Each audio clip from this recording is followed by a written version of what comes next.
Esta película se estrenó durante la fase 3 de Marvel, aunque cronológicamente ocurre durante la fase 2, y es que la historia del segundo volumen de Los Guardianes ocurre tan solo 4 meses después de que detuvieran a Ronan y salvaran a Xandar. Así que ha llegado el momento de hacer un análisis completo de la película para descubrir todos los secretos y conexiones con el futuro de Marvel que encierra. ¿Listos? ¡Comenzamos! Todo comienza en Missouri, donde vemos a Meredith Quill, y si notan el Mustang que maneja Ego, verán que tiene los mismos colores de azul y naranja del Milano, la nave de Star-Lord. Seguramente Ego dejó el auto a Meredith, y Peter creció con él, y años después pintaría su nave del mismo color por nostalgia. Continuamos y vemos las esporas de Ego, que se asemejan a una red de neuronas llevando impulsos eléctricos, como parte de lo que después veríamos como el cerebro de Ego. Después avanzamos 34 años y vemos a los Guardianes listos para combatir a un ser interdimensional. Y la máquina que usa Peter para rastrearlo es de hecho un videojuego portátil de los 70s, adaptado con tecnología extraterrestre.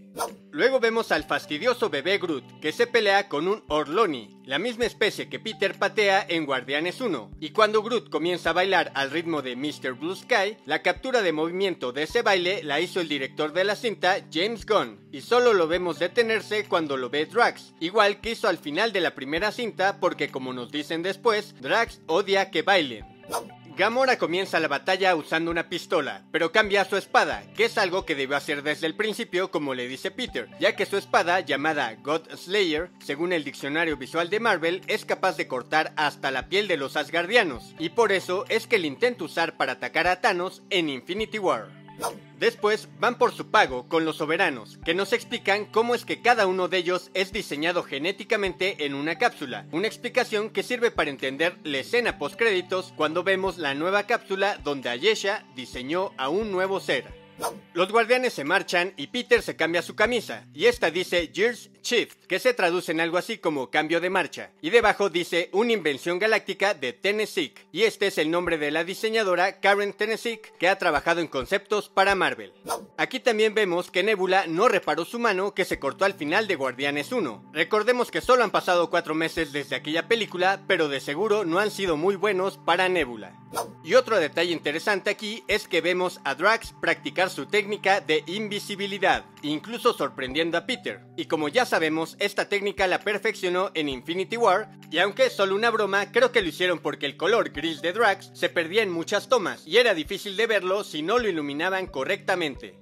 Entonces los soberanos los persiguen, y su centro de comando está hecho para recordarnos a una galería de videojuegos de los 80s. Incluso se juntan todos alrededor de una máquina, como cuando los niños quieren ver a alguien pasar de nivel. Los guardianes intentan escapar cruzando un campo de asteroides, pero este no es un campo común. Estos son asteroides cuánticos, y por eso aparecen y desaparecen de la realidad, haciendo las maniobras más difíciles. Después, cuando por fin escapan, lo hacen a través de la red neural de transportación universal, una creación de James Gunn para justificar el viaje entre mundos, que ya se volvió parte del universo Marvel y la volveríamos a ver en Capitana Marvel.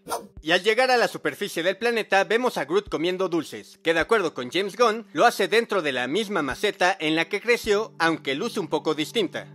Entonces viajamos hasta Contraxia, que es el planeta del que se teletransportaron los Ravagers en Avengers Endgame, y aquí aparece un cameo de Howard el Pato, a quien vimos por última vez en el Museo del Coleccionista. Aquí también conocemos a Estacar y Martin X, que aquí son Ravagers, pero en los cómics fueron guardianes de la galaxia de otra realidad. Mientras tanto, los guardianes descansan con Ego, y cuando este se va a orinar, lo oímos silbar la canción de Brandy, la misma que escuchamos al principio y la cual le recordaba a la mamá de Peter. Después llegan al planeta de Ego, al ritmo de la canción de My Sweet Lord, que habla sobre una experiencia mística, como aquí, que ven a Ego casi como un dios. Y Ego les cuenta su historia de cómo viajó para conocer la vida. Y el primer ser que conoció es una niña Killoriana, raza que ya hemos visto antes en Guardianes de la Galaxia. Mientras tanto, Rocket, Groot y Yondu son capturados por los Ravagers, que ahora son comandados por Taserface, un villano que aparece en los cómics pero es muy diferente, ya que pertenece a una raza conocida como los Starks, que encontró los restos de una armadura de Iron Man sobre la que basaron su cultura. Después, en el planeta de Ego, Peter aprende a usar la luz de Ego, recordándonos el mensaje final de la mamá de Peter, que lo llamaba la luz de su vida, probablemente porque ella sabía que él también tenía los poderes de luz de su padre. Y aquí vemos que Peter y Ego juegan a la pelota con la luz, algo típico entre padres e hijos que Peter se quejaba de que nunca pudo hacer de niño. Regresamos con los Ravagers, donde Rocket y Yondu le piden ayuda a Groot, quien no deja de equivocarse, y les lleva el ojo de Borker, aquel Ravager al que Rocket le quería quitar su ojo desde la primera cinta.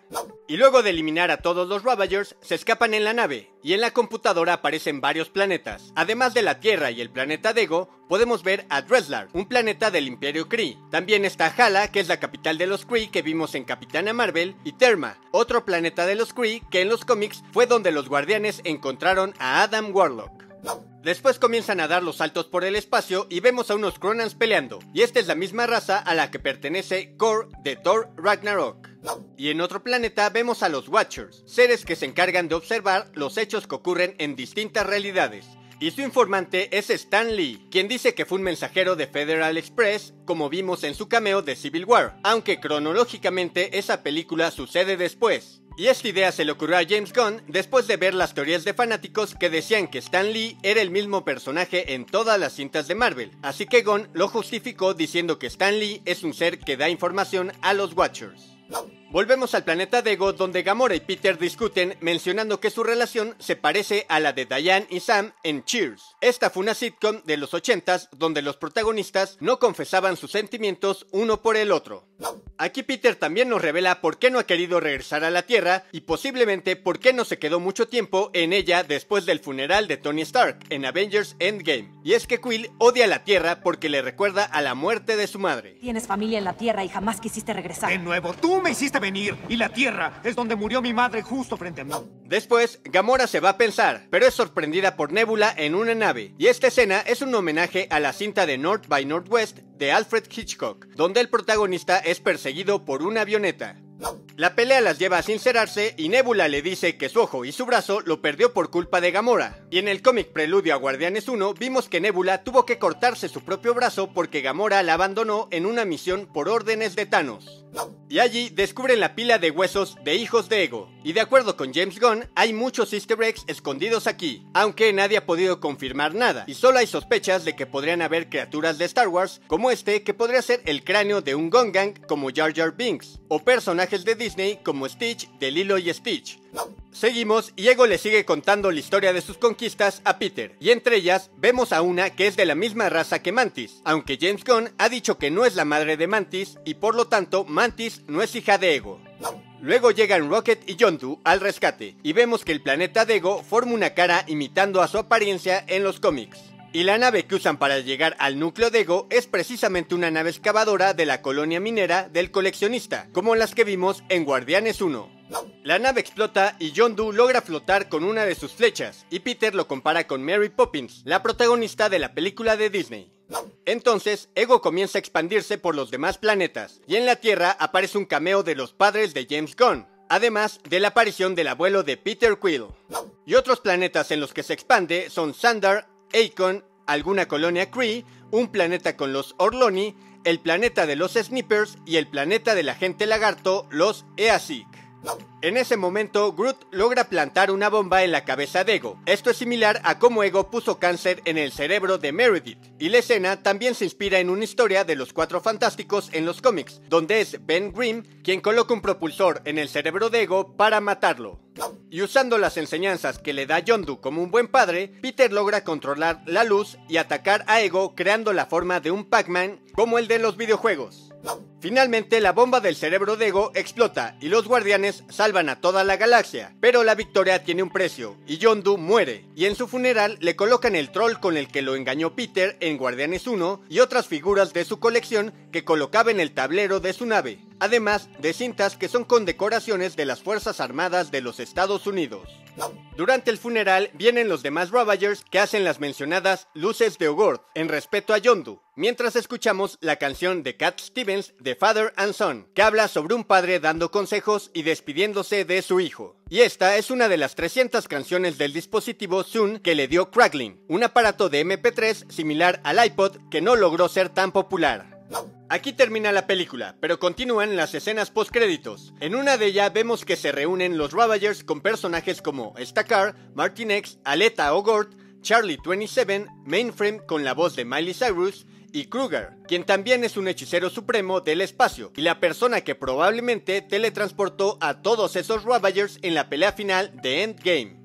Luego vemos que Kraglin heredó la flecha de Yondu, y en otra escena vemos que años después Groot ya se convirtió en un adolescente todavía más fastidioso. Y en la última escena vemos a Yisha en el cuarto de las cápsulas de nacimiento de los soberanos, y ha creado una nueva cápsula para dar vida al ser perfecto que se llamará Adam, como un guiño al personaje de Adam Warlock, que de seguro veremos en la tercera parte de los Guardianes junto al Alto Evolucionario, que se sospecha es quien creó a Rocket, y que según usuarios de Reddit, su nombre podría aparecer oculto como parte de los códigos de coordenadas de los planetas. Por último, en los créditos también hay un par de cameos, como el perro Cosmo que vimos en la película anterior, el abuelito de Peter Quill y hasta el gran maestro que aparecerá en Thor Ragnarok. Y eso es todo sobre Los Guardianes de la Galaxia Volumen 2, una de las cintas más emotivas de Marvel hasta ahora. Pero ustedes, díganme en los comentarios qué les pareció esta película y cuál fue su momento favorito de ella. Y recuerden que pueden ver el resto de los análisis de toda la saga del infinito de Marvel en la lista de reproducción que aparece en la tarjeta de arriba. Gracias por ver el video y nos vemos en el próximo.